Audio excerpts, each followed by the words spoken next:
प्रणाम गुरु जी। प्रणाम गुरुदेव। प्रणाम गुरु जी। प्रणाम। प्रणाम गुरु जी। प्रणाम गुरु जी। प्रणाम गुरु जी। प्रणाम गुरु जी। प्रणाम गुरु जी। प्रणाम प्रणाम गुरु जी। गुरुदेव। आप सभी लोगों का बहुत बहुत स्वागत है आज के सत्र में। आज के सत्र में हम लोग नाद सूत्रों को एक बार रिवाइज करेंगे। उससे पहले थोड़ी सी साधना कर लेते हैं। सभी लोग आरामदायक स्थिति में बैठ जाइए।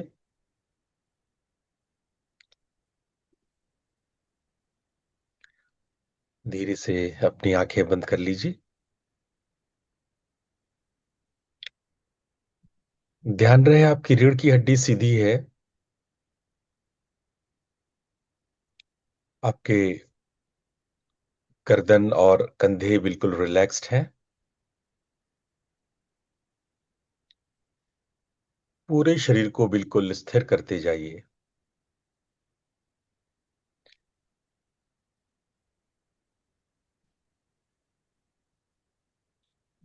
पूरे शरीर को बिल्कुल स्थिर करते जाइए।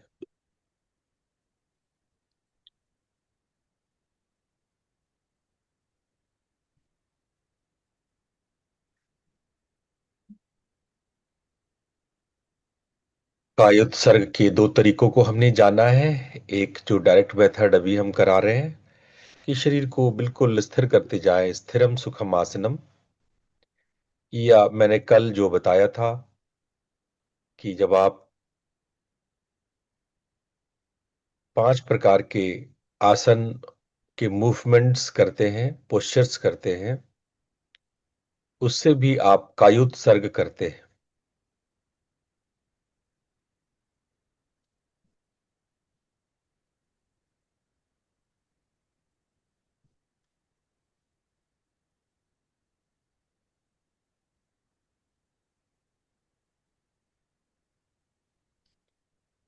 पूरे शरीर को बिल्कुल स्थिर और शांत करते जाइए।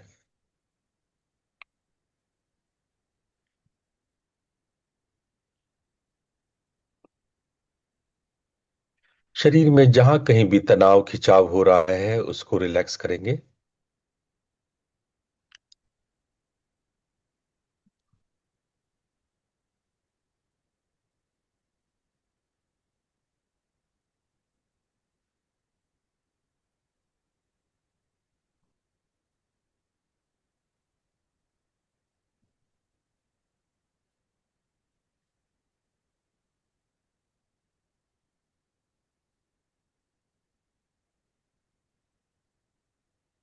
जहां कहीं भी तनाव खिंचाव है उसको रिलैक्स करेंगे। पूरे शरीर को बिल्कुल स्थिर और शांत।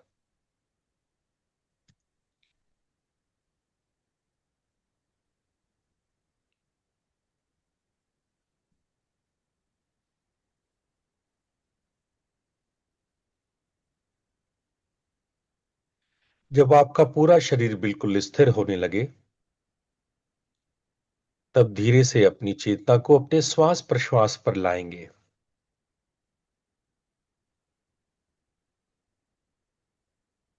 श्वास स्वाभाविक गति से स्थिर हो। श्वास के भी मैंने 5 आयाम आपको सिखाए हैं। जब आप श्वास की गति वेलोसिटी को देखते हैं कि आप तेज सांस ले रहे हैं, धीमा सांस ले रहे हैं, श्वासों की गति के प्रति सजगता।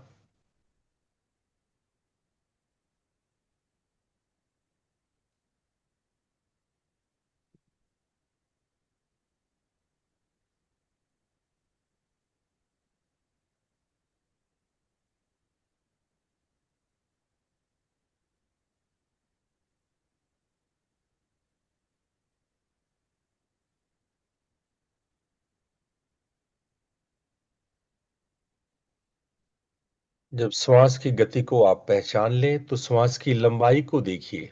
ऑब्जर्व कीजिए सांस कितना लंबा गहरा है। सांस जो एक रास्ता तय करता है नासिका से फेफड़े तक का, उस लंबाई को महसूस कीजिए। कितना लंबा सांस लेते हैं आप। श्वास में परिवर्तन नहीं करेंगे, केवल वॉच करेंगे।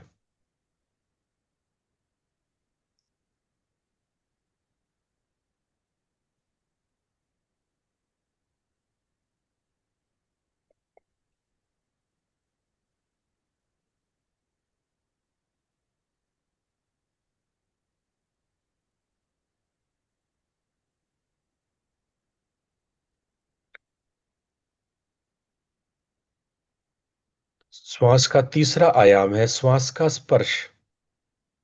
इस परिपथ में, श्वास के इस रास्ते में आप देखिए, श्वास आपके नासारंध्रों को स्पर्श करते हुए, गले से होते हुए आपके फेफड़े में आती है। उन सभी स्पर्श बिंदुओं के प्रति सजग बनिए।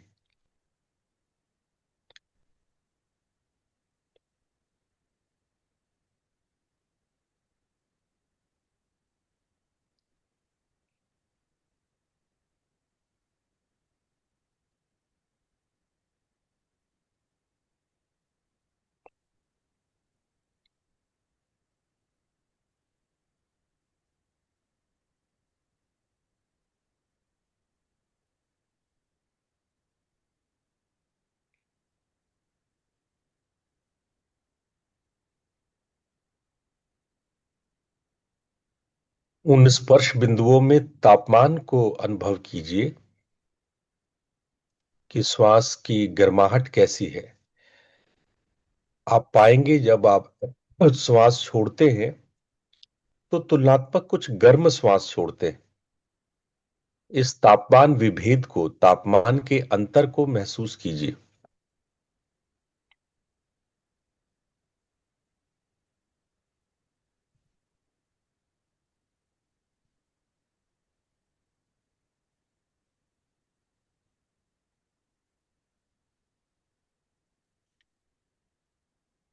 और चौथा आयाम है,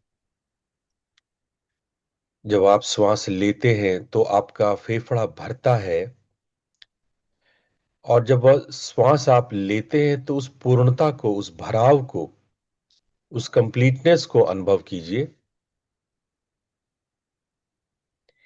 यही जब आप श्वास छोड़ते हैं तो एक खालीपन, एक एम्प्टीनेस, एक शून्यता डेवलप होती है। उसको महसूस करें। श्वास लेते ही जीवन को और श्वास छोड़ते ही मृत्यु को अनुभव करें। पूर्णता और शून्यता को सांस लेने और छोड़ने में अनुभव करें।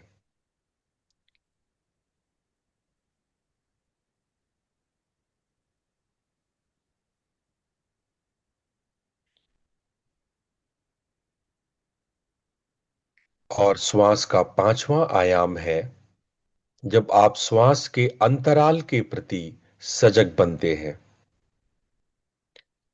जब आप श्वास लेते या छोड़ते हैं, उसके मध्य में कुछ क्षण के लिए आप श्वास को रिटेन स्वाभाविक रूप से करते हैं।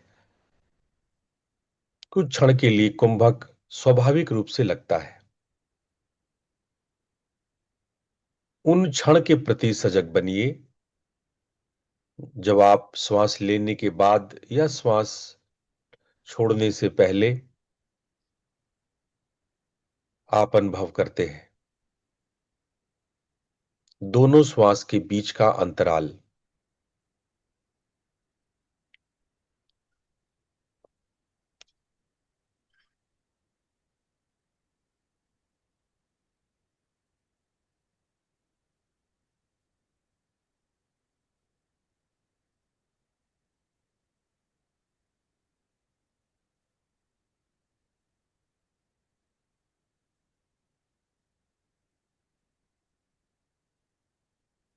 श्वास के इन पांचों आयाम को जानने के बाद आप धीरे धीरे अंतर्मुखी होते जाएंगे। प्रत्याहार के इस क्षण में जब आप अंतर्मुखी हो रहे हैं, तब हम लोग प्राणों को जानेंगे, प्राणों को समझेंगे। श्वास की डायमेंशंस को पार करके हम लोग प्राण को अनुभव करेंगे। प्राण को अनुभव करने के लिए हमने जो क्रिया सिखाई है उसे कहते हैं नाभि क्रिया। आप भावना करें कि आप नाभि से श्वास लेते हैं और नाभि से श्वास छोड़ते हैं।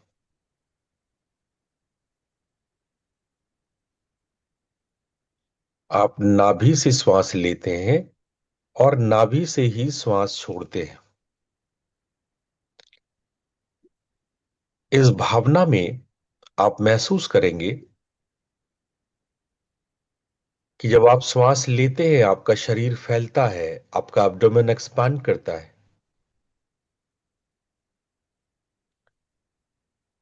और जब आप श्वास छोड़ते हैं तो यह सिकुड़ता है।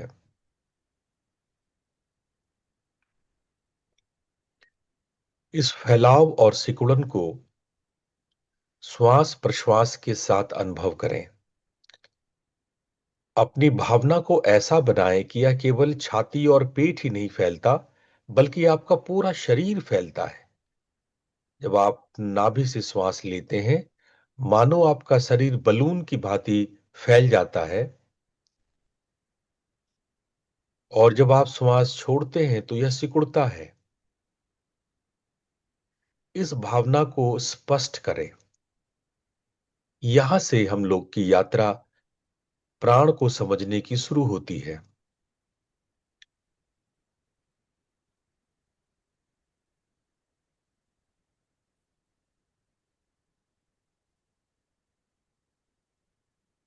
हमने प्राण को जानने के भी डायरेक्ट और इनडायरेक्ट मेथड जाने हैं। इनडायरेक्ट मेथड में हम लोग 8 प्रकार के प्राणायाम और मुद्राओं को करते हैं, जबकि डायरेक्ट मेथड में नाभि क्रिया के द्वारा हम लोग एक परिपथ तैयार करते हैं। जो नाभि से कंठ तक फैला हुआ यह परिपथ, इसकी भावना करते हैं। तो हम लोग यहां पे डायरेक्ट मेथड अपनाएंगे पहले,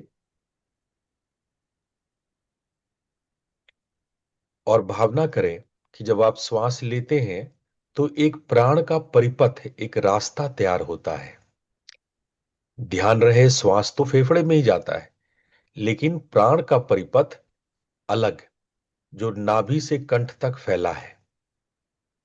सांस लेते ही प्राण नाभि से कंठ की ओर एक खास रास्ते से, एक खास मार्ग से, जो कि एक सिलेंड्रिकल पाइप की तरह, एक ट्रांसपेरेंट पाइप की तरह नाभि और कंठ से जुड़ा हुआ है, उसमें आप प्राण को चढ़ते और उतरते देख सकते हैं। ऐसी भावना करें। भावना करें कि जब आप श्वास लेते हैं तो प्राण आपके नाभि से कंठ की ओर आरोहित होता है, और जब आप श्वास छोड़ते हैं तो वापस कंठ से नाभि की ओर अवरोह होता है। इस आरोहण और अवरोहण को श्वास प्रश्वास के साथ अनुभव करें। प्राण को अनुभव करने का यह सीधा तरीका है, डायरेक्ट मेथड है।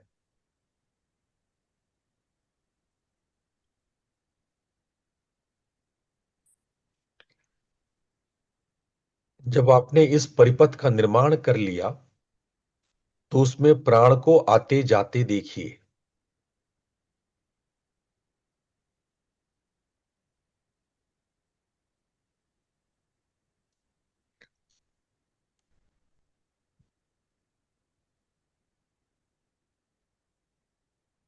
अब इस कल्पना को और प्रसारित करेंगे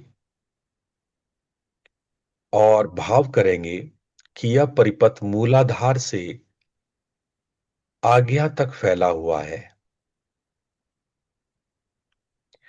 यानी जब आप श्वास लेते हैं तो प्राण मूलाधार से आज्ञा तक प्रवाहित होता है, और जब आप श्वास छोड़ते हैं तो प्राण वापस आज्ञा से मूलाधार की ओर वापस लौटता है। यह रास्ता एक ट्रांसपेरेंट पाइप की तरह है, जिसमें आप प्राण को ऊपर और नीचे जाते हुए देखते हैं। बड़े ध्यान से इस क्रिया को करें। यह आपके प्राणमय कोश के रास्ते को खोल करके आपको प्राण के प्रति सजग बनाएंगी।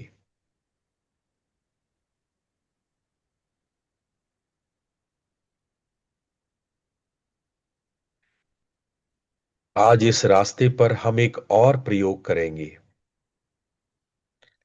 आज यह रास्ता सीधा होने के बजाय एक गोलाकार रास्ते की कल्पना करेंगे। आइए हम लोग इस परिपथ को और यांत्रिक बनाएं। कल्पना करें कि यह मार्ग आपके पूरे शरीर में एक गोलाकार रास्ते के रूप में है।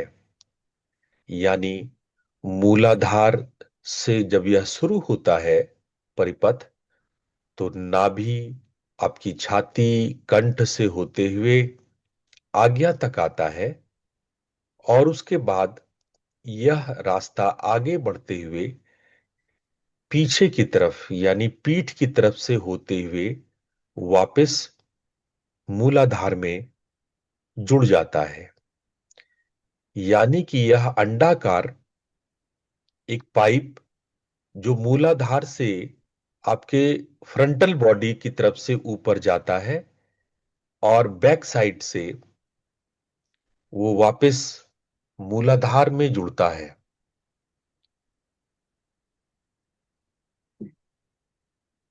अनुभव करें एक गोलाकार परिपथ को। एक ऐसा परिपथ जो बिल्कुल गोलाकार है,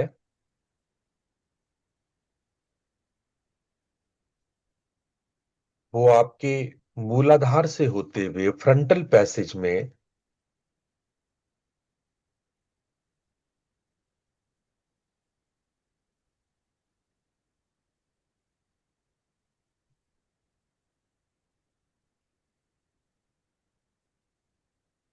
आपके भ्रूमध्य तक जाता है। भ्रूमध्य से फिर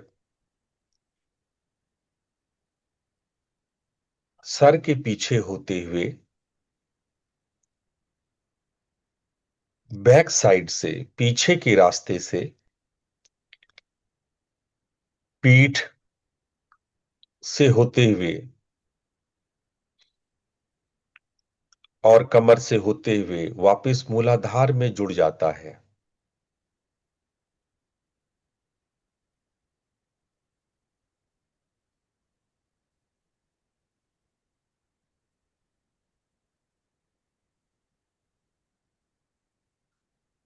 पूरे प्रैक्टिस में श्वास लंबा और गहरा हो।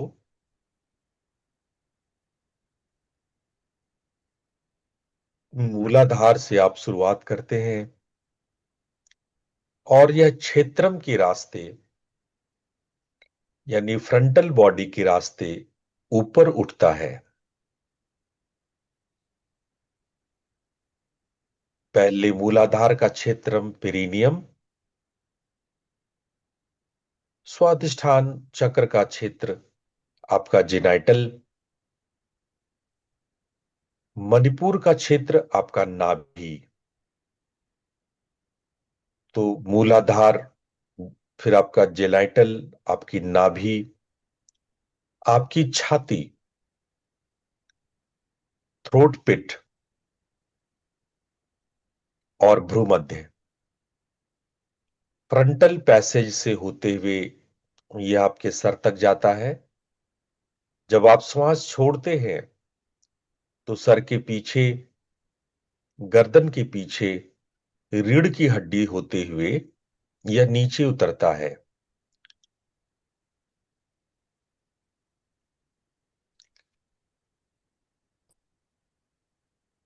तो जब श्वास लेते हैं तो क्षेत्रम फ्रंटल पैसेज, और जब श्वास छोड़ते हैं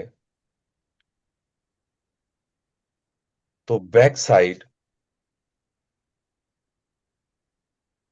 से होते हुए, रीढ़ की हड्डी से होते हुए चक्रों के रास्ते ये मूलाधार तक वापस पहुंच जाता है। जब आपने इस गोलाकार पैसेज को ठीक ठीक परिकल्पना कर लिया हो, तो उसमें आप श्वास एवं प्राण को जोड़ें।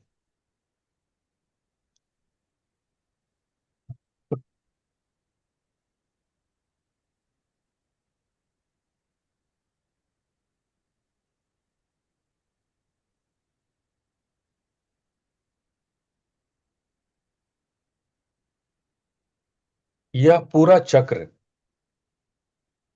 मूलाधार से निकलते हुए सर को छूते हुए वापस मूलाधार तक लौटना, एक गोलाकार पैसेज में, जिसमें फ्रंटल बॉडी क्षेत्रम से आरोहण और बैक साइड से अवरोहण, चक्रों के रास्ते से अवरोहण होता हुआ मूलाधार तक।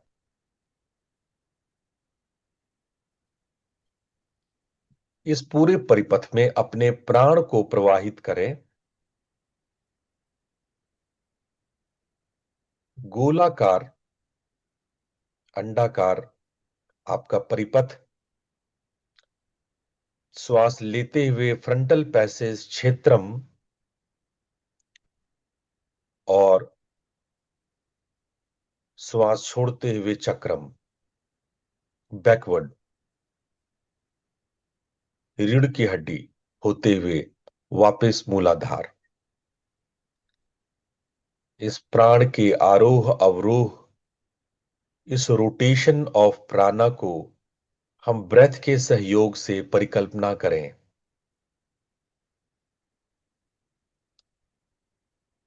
इस प्रक्रिया को प्रभावशाली बनाने के लिए हम लोग उज्जयी श्वसन का प्रयोग करेंगे। तो उज्जयी श्वसन में आप श्वास लें, मूलाधार से फ्रंटल बॉडी क्षेत्रम के रास्ते ऊपर जाए, भ्रूमध्य तक जाए, और जब श्वास छोड़ना हो तो सर के पीछे से नीचे की ओर रीढ़ की हड्डी चक्र के रास्ते विशुद्धि, अनाहत, मणिपुर, स्वादिष्ठान और मूलाधार तक वापस लौटें। आप उज्जयी श्वसन कर रहे हैं।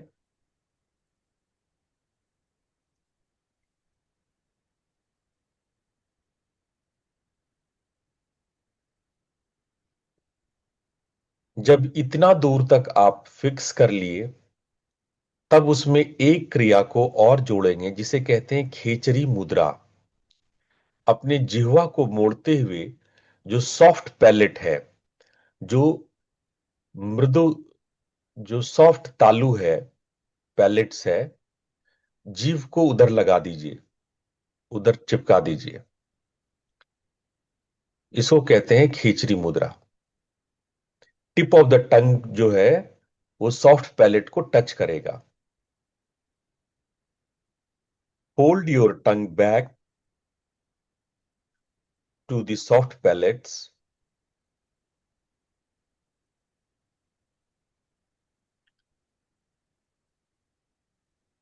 अगर आपको दिक्कत होती है तो बीच बीच में उसे वापस रिलीज करके दोबारा खिचड़ी लगा लें।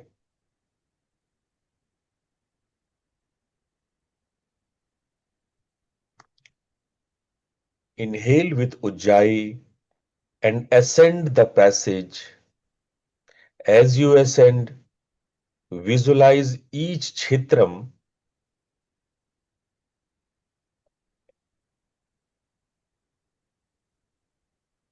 there should be a continuous flow of awareness from one chitram to the next.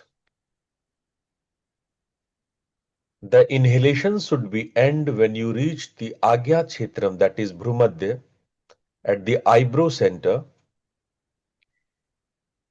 Immediately cross over to the Agya chakra point at the top of the spine and begin to descending through the Arohan passage while exhaling. The descent of awareness is synchronized with exhalation in Ujjayi. Visualize each chakra point in turn. On reaching the Mooladhara, the one round is completed. Then begin the next round.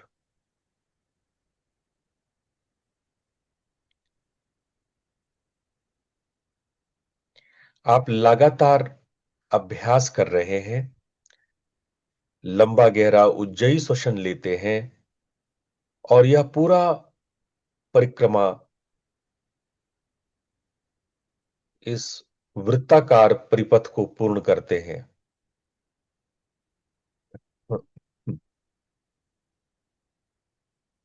Continue the practice until you feel the Ujjayi breath moving easily through the elliptical psychic pathway. Experience the breath and consciousness moving together up and down the Arohan and Avrohan passage. आप अनुभव करें कि आपकी श्वास और आपकी सजगता दोनों आपके प्राण के साथ आरोहण और अवरोहण इस मार्ग में, इस वृत्ताकार मार्ग में कर रही है। जब आप यह क्रिया लगातार करेंगे तो आप एक तीसरी शक्ति को महसूस करेंगे जिसको हम कहते हैं शक्ति चालिनी।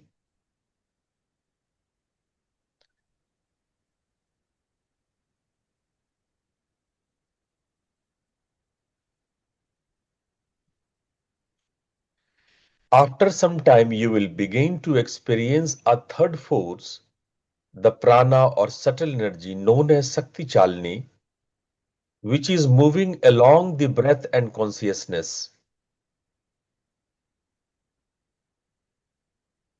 You may experience the movement of prana momentarily as a stream of light, particles of light, or flashes of light.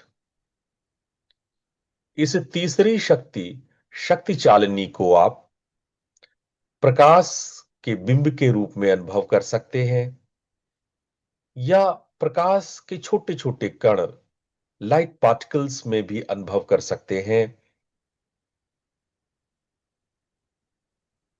या तेज रोशनी के रूप में भी महसूस कर सकते हैं। You may experience the movement of Shakti Chalini Prana momentarily as a stream of light, particles of light, or flashes of light ascending and descending through the psychic passage, along with the breath and the consciousness. Maintain your awareness and consciousness. अपनी सजगता को बरकरार रखें, लगातार और भावपूर्वक साधना करें। साधना जैसे ही जैसे गहन होती जाएगी, शक्ति चालिनी मुद्रा आप पर प्रभावित आरूढ़ होने लगेंगी।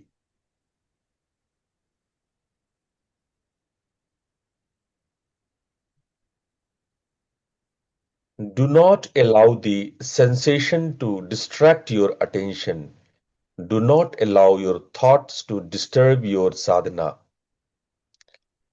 किसी भी संवेदना या विचार को बाधा न बनने दें। पूरे ध्यान से इस प्रक्रिया को करें।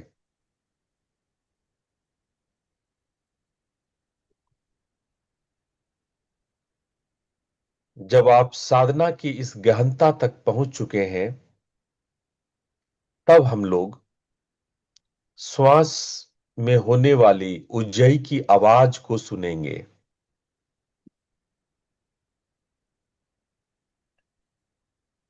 यह आवाज सोहम जैसी है। जब आप मूलाधार से आज्ञा तक क्षेत्रम के रास्ते ऊपर आरोहण करते हैं तो सो जैसी ध्वनि होती है,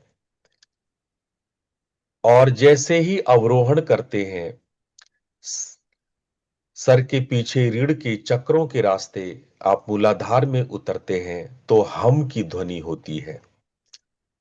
इस सोहम मंत्र को सुने। कोशिश करें उज्जाई और खिचड़ी लगातार आपकी बनी रहे। बीच बीच में किसी कारणवश छोड़ना पड़े तो पुनः फिर से उज्जाई और खिचड़ी का अभ्यास कंटिन्यू करें।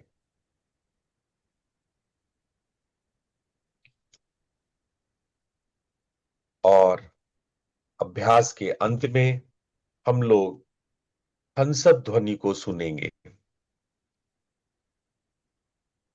आरोहण अवरोहण की प्रक्रिया वही रहेगी। अब सोहम के स्थान पे हंसों को सुनेंगे। यानी पहले आप चक्रों के रास्ते नीचे मूलाधार में उतरेंगे, और जब श्वास लेंगे तो वापस आज्ञा तक आएंगे। अब आपका केंद्र मूलाधार नहीं, आज्ञा है। हम सो,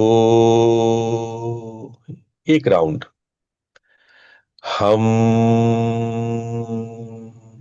सो, दूसरा राउंड। इस प्रकार से 9 राउंड करें। हमसों को सुनते हुए यह रोटेशन पूरा करें। 9 राउंड पूरा करें।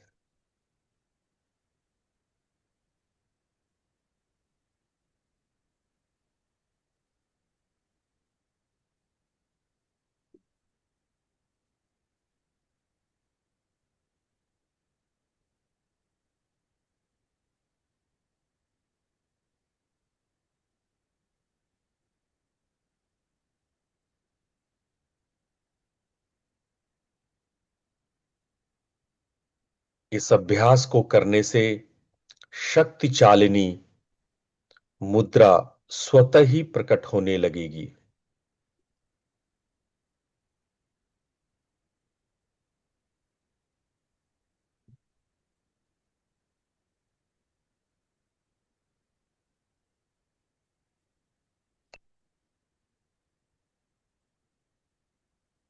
जब आपका 9 राउंड पूरा हो गया हो, तब अपनी चेतना को आज्ञा चक्र पर स्थिर कर दें। खेचरी छोड़ दें, उज्जई छोड़ दें, अपने ध्यान को आज्ञा पर केंद्रित कर दें।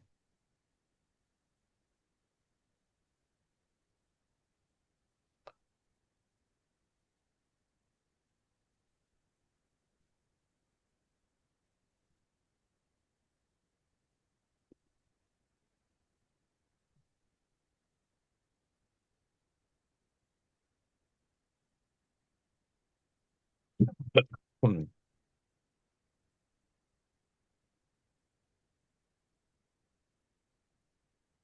वहां पर एक दिव्य ज्योति जलाएंगे, और हम लोग 3 बार ओम मंत्र का उच्चारण और शांति पाठ साथ साथ करेंगे।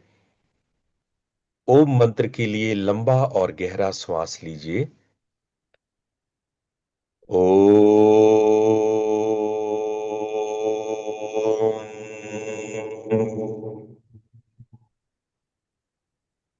ओम।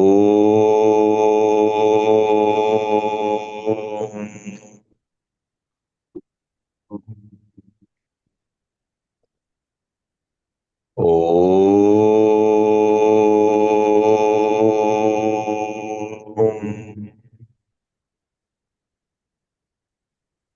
असतो मा सद्गमय,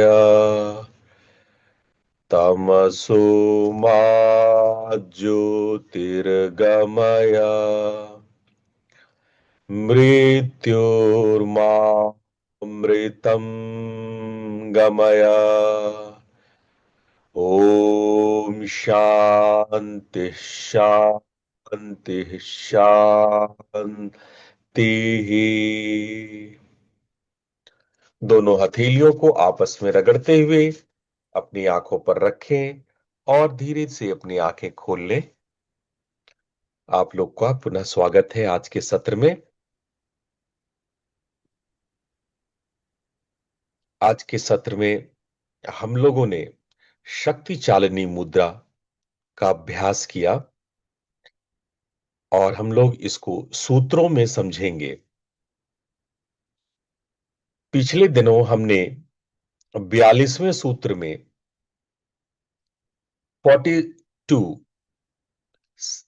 42वें सूत्र में देखा था, चक्रगत प्राणे नाद मंडलम पूर्ण वृत्तो शक्ति लय। हमने इस अभ्यास में ये जाना था, इस सूत्र में ये जाना था कि प्राण जब चक्रों में आरोह अवरोह होता है, ऊपर और नीचे चक्र और क्षेत्र में होता है, तब वो एक नाद का मंडल निर्मित होता है। और जब यह वृत्ति या जो आप सर्कल बनाए आरोहण अवरोहण का, यह पूरा होता है तो शक्ति स्वयं उसमें लीन होकर ब्रह्म रूप को प्रकट करती है। तो कौन सी शक्ति? शक्ति लयः।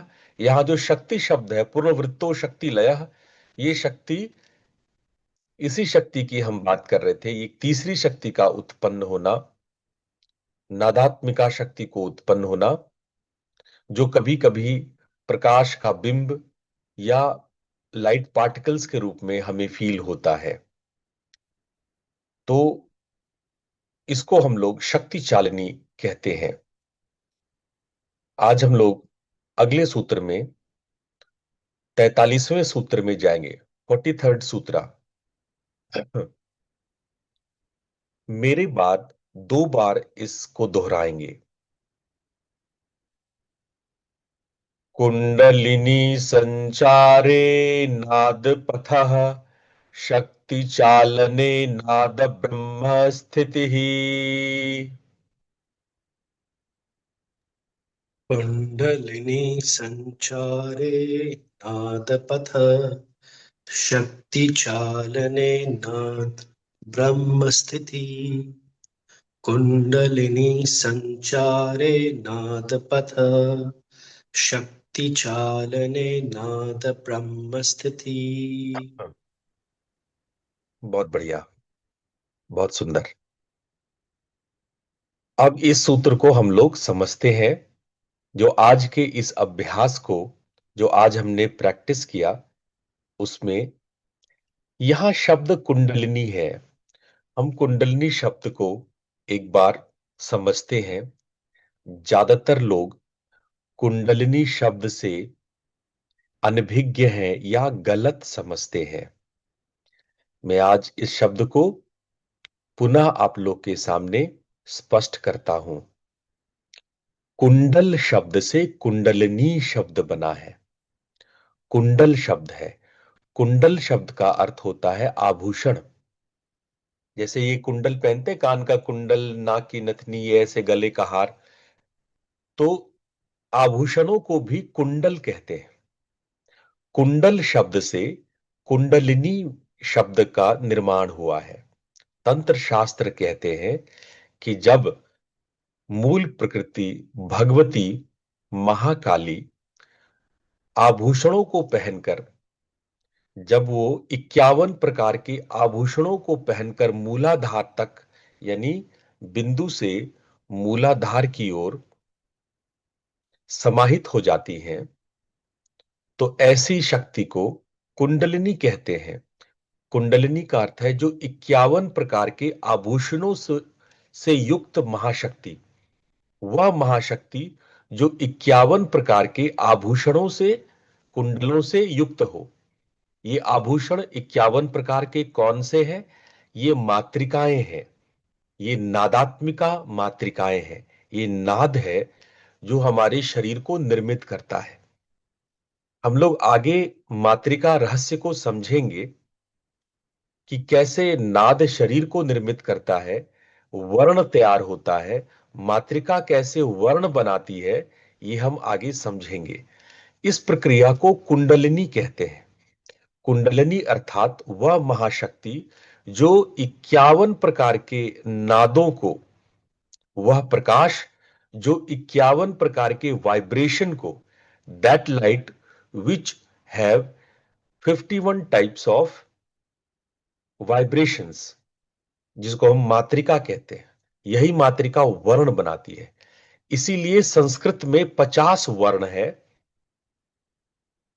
प्रकाश और प्रकाश का प्रवाह, प्रकाश यानी महाशक्ति और प्रकाश का प्रवाह यानी कुंडलिनी, ये 52 होते हैं। यानी 51 टाइप्स ऑफ वाइब्रेशन को लेकर के जब महाशक्ति, यह प्रकाश जब बिंदु से मूलाधार की ओर प्रवाहित होती है, उसे कुंडलिनी का अवरोहन कहते हैं। ये प्रक्रिया हमारे तंत्र शास्त्र में वर्णित है, जिसको ज्यादातर लोग कंफ्यूज करते हैं, होते हैं, और गलत तरीके से जिसकी व्याख्या की गई है। कुछ शास्त्रकार कुंडलिनी शब्द को कुंड शब्द से भी बताते हैं कि कुंड से कुंडलिनी बना है। यदि कुंड से बना होता तो इसका जो शब्द बना होता वो कुंडी या कुंडनी होता, लेकिन ये कुंड शब्द से नहीं बना है। इसीलिए यह जो शास्त्रकार इसको इस तरह से व्याख्या करते हैं, वो गलत व्याख्या करते हैं। ये शब्द कुंडल से ही बना है। दूसरी बात, कुछ लोग ऐसा मानते हैं कि मूलाधार में यह शक्ति सोई हुई है और यह सर्प की भांति उठते हुए सभी चक्रों को खोलते हुए सहस्रार की ओर जाती है। यह बात सत्य है, सही है, लेकिन यह अवस्था सामान्य नहीं है और ना ही सामान्य अभ्यास से इसको पूरा किया जाता है। तो जब ये ज्ञान विदेशों में गया, खासकर जो योगाचार्य आधे अधूरे पढ़ करके विदेश में चले जाकर के इसको एक्सप्लेन किए, तो इन्होंने कुंडलिनी क्रिया को ऐसा सरल और सामान्य रूप से एक्सप्लेन किया कि लोगों को लगा कि मूलाधार में सोई हुई इस ऊर्जा को बड़े आसानी से कुछ प्राणायाम और मुद्राओं के माध्यम से हम सहस्रार तक पहुंचा सकते हैं। ऐसा नहीं है। मैं आपको स्पष्ट कर दूं, कुंडलिनी क्रिया बहुत असामान्य क्रिया है और ये बहुत जीवन भर के अभ्यासों के बाद संभव है। और जो लोग ये कहते हैं कि उनकी कुंडलिनी जगी हुई है या कुंडलिनी जागरण का कोई अनुभव उनको है, वो नितांत गलत है। क्योंकि यदि आपकी कुंडलिनी शक्ति जग जाए और यदि कुंडलिनी शक्ति सहस्रार तक चली जाए, तो आप कुछ भी करने के योग्य नहीं बचेंगे सिवाय निर्विकल्प समाधि के। कुंडलिनी जागरण निर्विकल्प समाधि है, क्योंकि ये सभी चक्रों को खोल देती है। जब ये जागृत होती है तो चक्र बाई चक्र सभी चक्रों को ये ओपन कर देती है। चक्र क्या है? नाड़ियों का गांठ है। ये एक प्राणिक नॉट है। चक्र कई प्रकार के नाड़ियों को गुथ करके गांठ बंद करके बना है, और कुंडलिनी शक्ति जब इसको खोल देती है तो आपके चक्र समाप्त हो जाते हैं, आपके चक्र खुल जाते हैं और चक्र की स्थिति नहीं रहती है। जब आपके चक्र नहीं होंगे, यदि आपके चक्र खुल जाएंगे, वहां गांठ ना होकर के नाड़ियों का कोई गुच्छा नहीं बचेगा, तो आप चलने फिरने के योग्य भी नहीं रह जाएंगे। ध्यान रहे, बोलना भी नहीं आपसे हो पाएगा। इसीलिए जो ऐसा कहता है कि मेरी कुंडलिनी जगी हुई है, वो गलत ही कहता है, क्योंकि वह बोलने योग्य नहीं रहता। इसीलिए ऐसा स्टेटमेंट देना नितांत गलत है, शास्त्र के विरुद्ध है, या ऐसा वही बोलता है जिन्होंने शास्त्रों का अध्ययन नहीं किया है।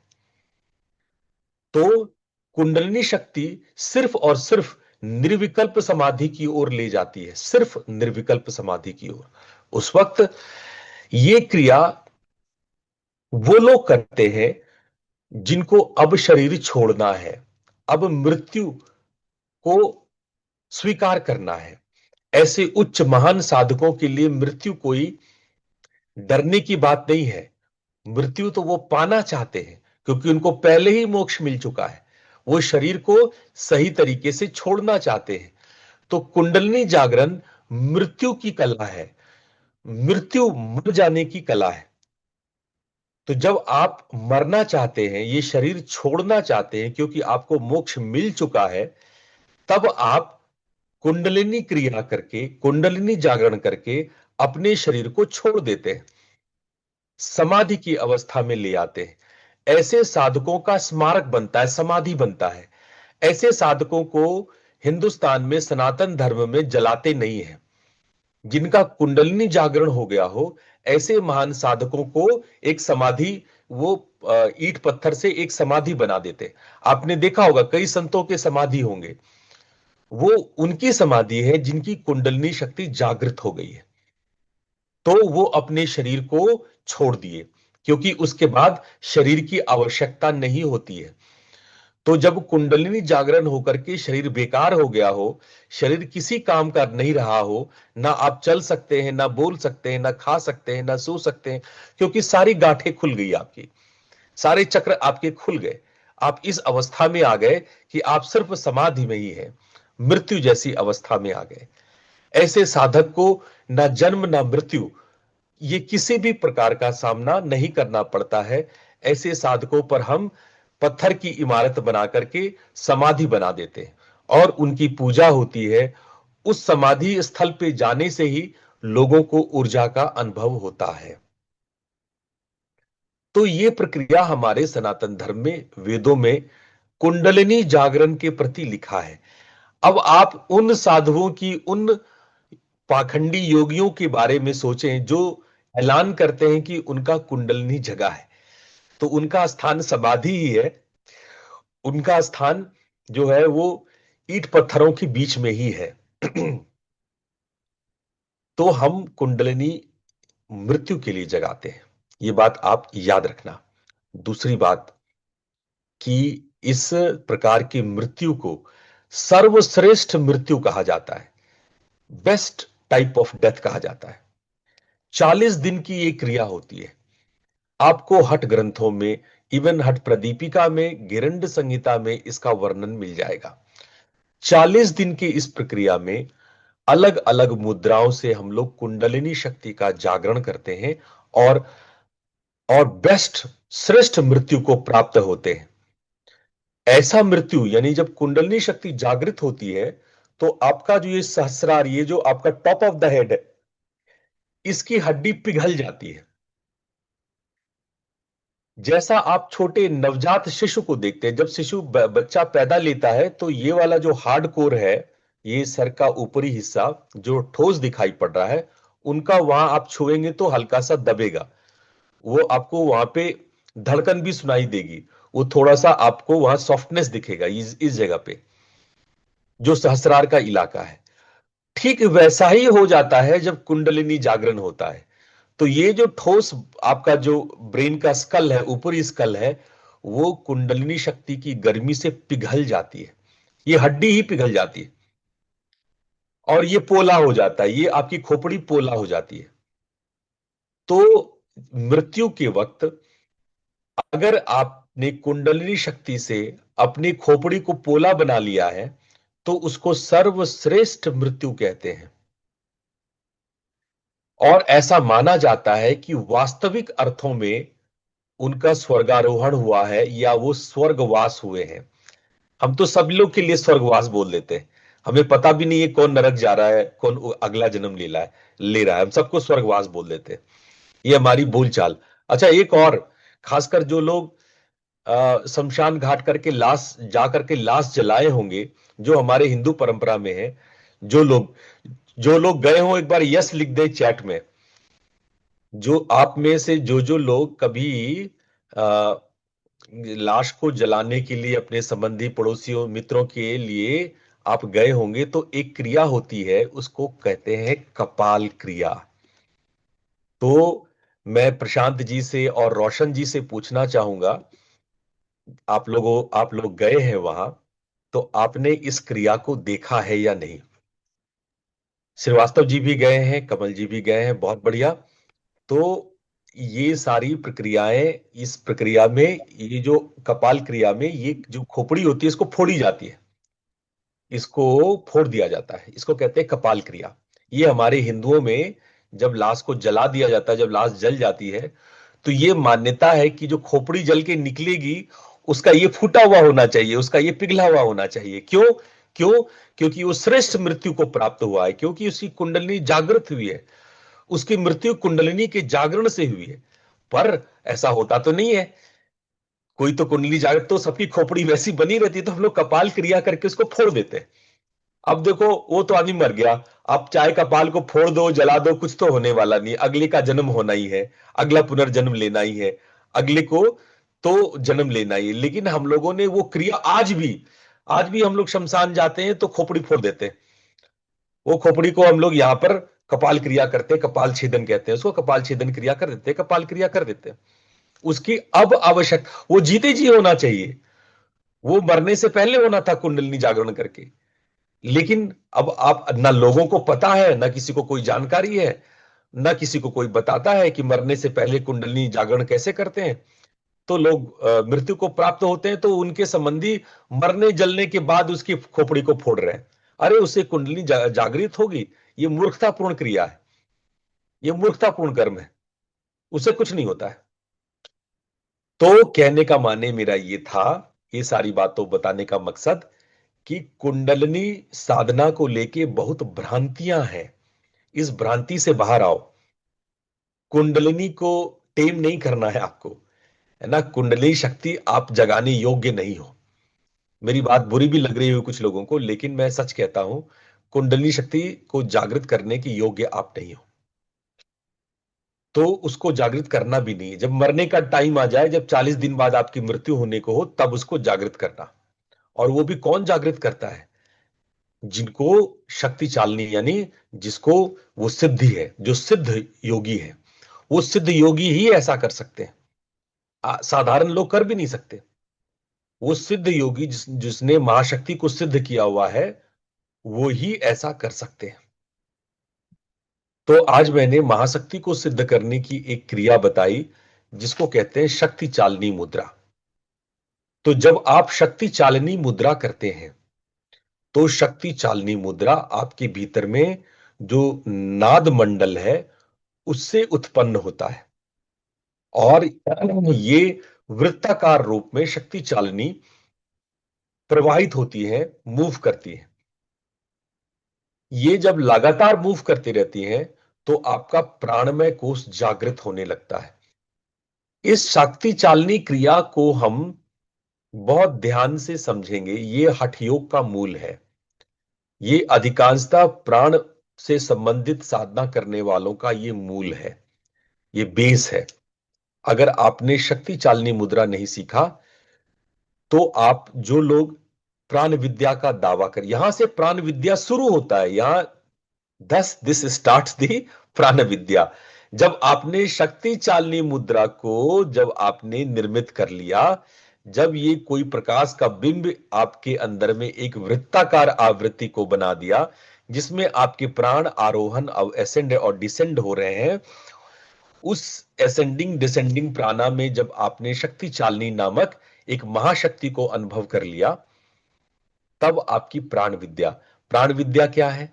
प्राण विद्या जिससे कि आप रेकी करते हैं, दूसरों का उपचार। ऐसे आपको बहुत रेकी हीलर मिल जाएंगे, भारत क्या पूरे विदेश दुनिया में रेकी हीलर आज की डेट में आपको मिल जाएंगे।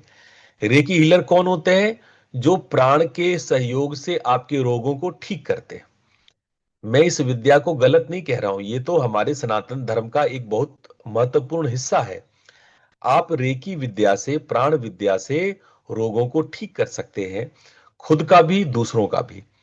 लेकिन मुश्किल ये है कि रेकी विद्या करने वाले यदि शक्ति चालिनी महाशक्ति को, यानी शक्ति चालिनी मुद्रा लगाना नहीं जानते हैं, महाशक्ति को अपने भीतर प्रकट नहीं किए हैं, तो वो रेकी नहीं कर सकते हैं।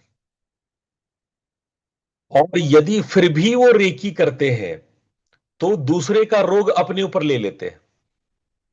इसीलिए आप ज्यादातर रेकी हीलर्स को देखेंगे वो बीमार हैं।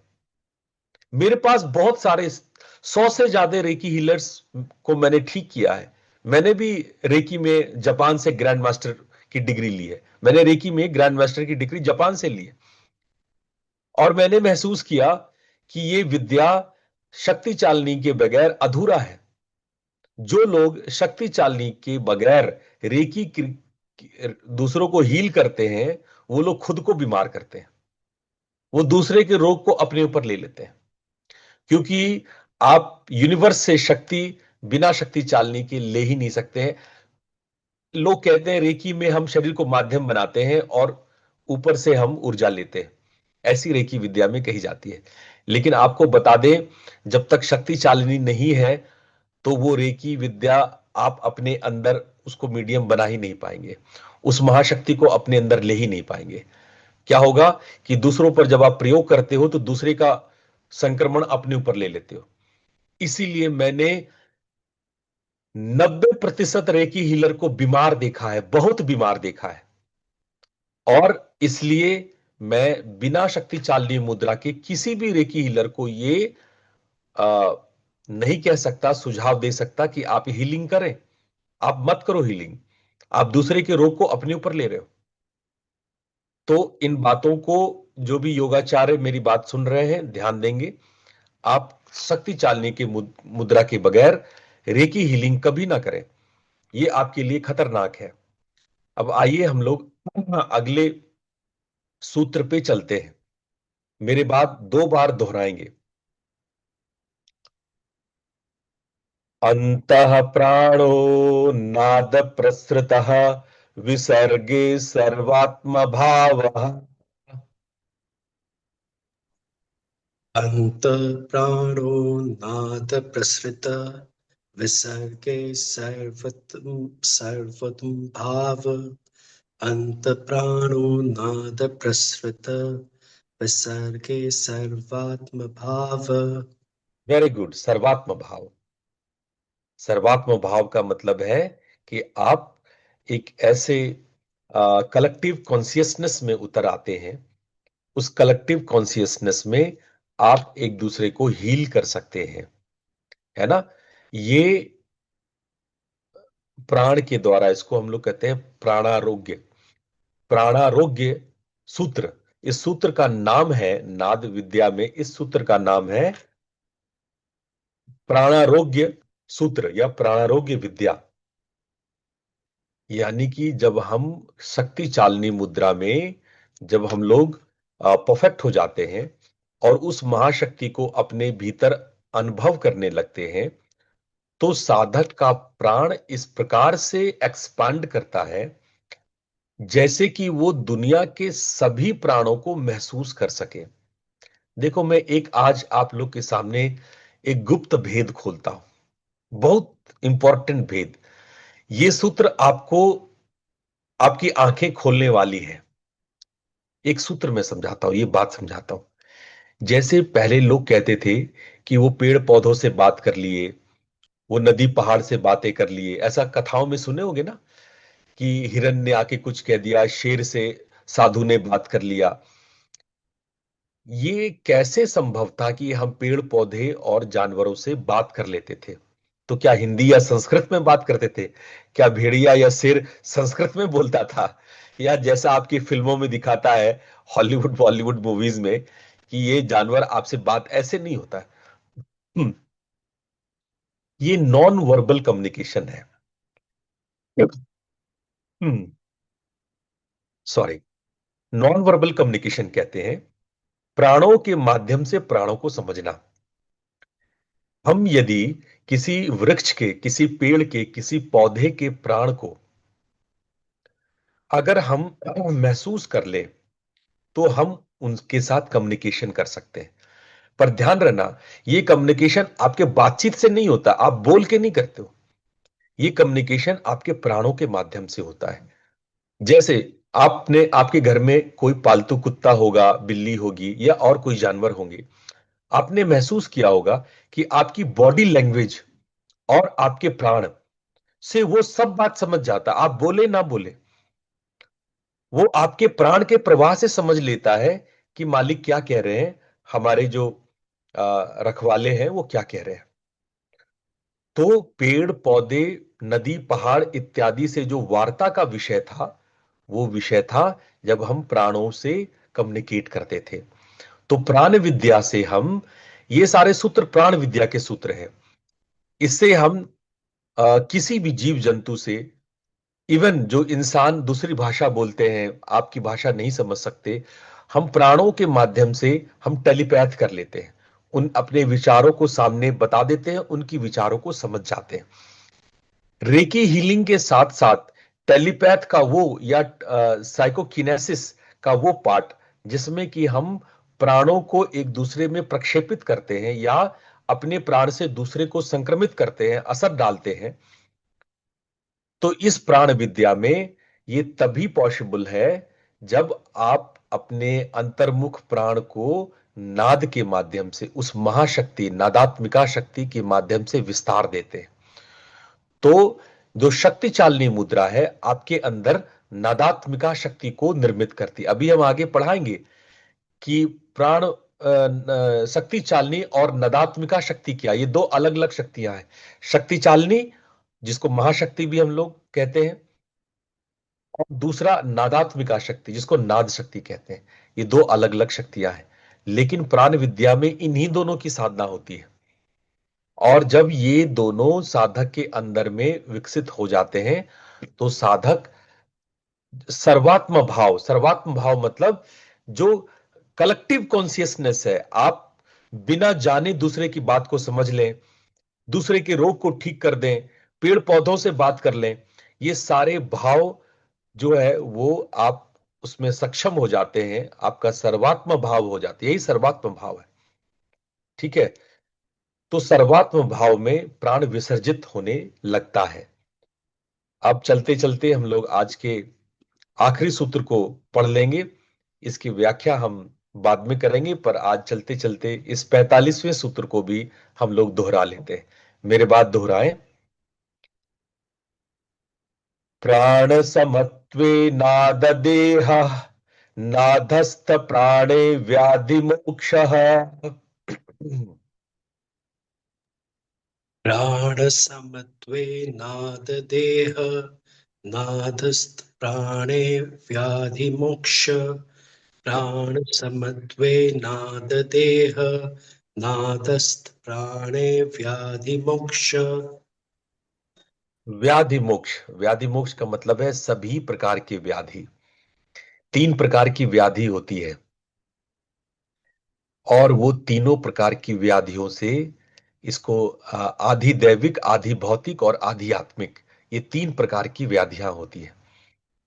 तो इन तीनों प्रकार की व्याधियों से ये दूर करके व्याधि मोक्ष, इनसे मुक्त कराता है। कौन मुक्त कराता है?